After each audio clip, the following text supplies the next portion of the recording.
गुंजेगाव येथील भीमराज भडकुंबे या 17 वर्षीय युवकानं मधुमेहाच्या आजाराला कंटाळून आत्महत्या करून अखेर आपलं जीवन संपवलं।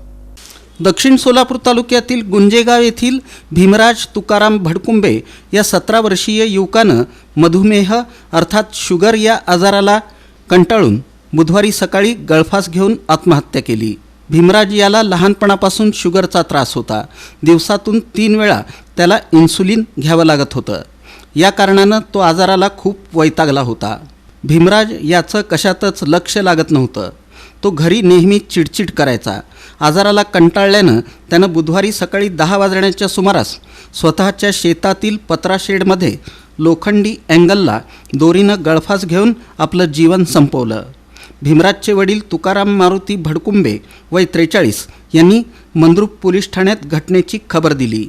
मंद्रुप पोलीस ठाण्यात अकस्मात मृत्यू अशी नोंद करण्यात आली असून सहाय्यक पोलीस निरीक्षक मनोज पवार यांच्या मार्गदर्शनाखाली पोलीस कॉन्स्टेबल गुरव आणि गायकवाड हे घटनेचा अधिक तपास करत आहेत।